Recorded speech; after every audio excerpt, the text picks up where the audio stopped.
ऊर्जा संकट, हॉर्मुझ समुद्रधुनीचा तणाव, जागतिक पुरवठा साखळीमध्ये जे काही व्यत्यय येणार आहे किंवा आलेला आहे आणि त्यातून जे काही प्रसंग उद्भवणार आहे आर्थिक आपल्या देशावर, अशा स्थितीमध्ये जिथं जागतिक बाजारावरच मोठा परिणाम होणार आहे तिथं एखाद्या पंतप्रधानांनी काटकसर करा असं म्हणणं किंवा अशी अपेक्षा करणं सगळ्यांकडनं हे काही तितकंसं वाईट नाही आहे.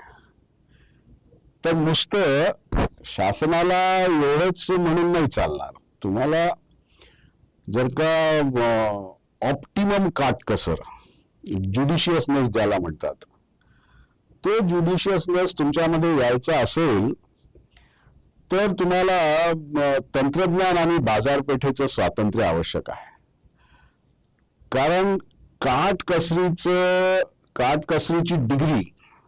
डिग्री ऑफ ज्युडिशियसनेस हे जसं जसं तंत्रज्ञानाचं स्टेटस वाढत जातं आपल्या याच्यामध्ये, जसं जसं सायन्सचं स्टेटस वाढत जातं, तसं तसं आपण जास्तीत जास्त काटकसरीनं वागण्याची क्षमता आपल्यामध्ये येते. मग असं जेव्हा एखाद्या पंतप्रधानांनी अपेक्षा केली किंवा आवाहन केलं की तुम्ही आता सगळं काटकसरीनं राहा बाबा, येता काळ काही फार चांगला नाही, त्याच वेळेस सगळ्या प्रोडक्शन सेक्टरमध्ये आणि प्रामुख्याने शेती क्षेत्रामध्ये तंत्रज्ञानाचं स्वातंत्र्य दिलं पाहिजे. आज हिंदुस्थानामध्ये जेनेटिक इंजिनिअरिंग सारख्या तंत्रज्ञानावर बंदी आहे.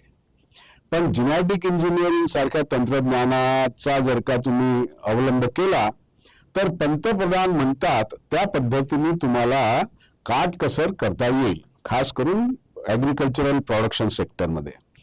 म्हणजे ते म्हणतात कमी वापरा फर्टिलायझर. चांगली गोष्ट आहे, फर्टिलायझर आम्हाला कमी वापरायला लागले तर आमचे पैसे वाचतील ना. म्हणजे हा भाग निघाला की फर्टिलायझर आपल्याला इम्पोर्ट करायला लागतात वगैरे, किंवा त्याचं रॉ मटेरियल इम्पोर्ट करायला लागतं. परंतु आपल्याला जर का ज्युडिशियसली फर्टिलायझर वापरायचे असले तर आपल्याला जेनेटिक इंजिनिअरिंग आणि आर्टिफिशियल इंटेलिजन्सचा सहारा घेणं अत्यंत आवश्यक आहे.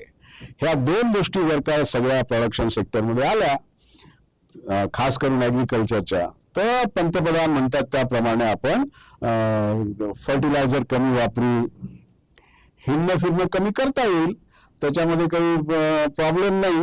जसा कोरोनामध्ये आपण हिंडणं फिरणं बंद केलं होतं तसं आताही करता येईल. पण प्रोडक्शन कमी होऊन चालणार नाही. कोरोनामध्ये प्रोडक्शन कमी झालं होतं, आपली हालत खराब झाली होती. आता काटकसर करताना प्रोडक्शन कमी होईल असं आपल्याला नाही वागता येणार. तेव्हा एकीकडे प्रोडक्शन वाढवणे आणि अधिकाधिक काटकसर करत राहणे, याला तुम्हाला सगळ्यात आधी जितके काही सेक्टर आपल्या इथं आहेत, ऍग्रिकल्चर सेक्टर हा सगळ्यात मोठं सेक्टर आहे, सगळ्यात मोठं प्रायव्हेट सेक्टर आहे, त्या सेक्टरला तुम्हाला तंत्रज्ञानाचं आणि बाजारपेठेचं स्वातंत्र्य दिलं पाहिजे. तुम्हाला जर का फॉरेन एक्सचेंजची कमतरता आहे तर साखरेवर निर्यात बंदी आणून नाही चालणार. नाही खायची आपण साखर असं म्हणा, तेल कमी खा म्हणण्यापेक्षा साखर कमी खा असं का नाही म्हणत तुम्ही लोक?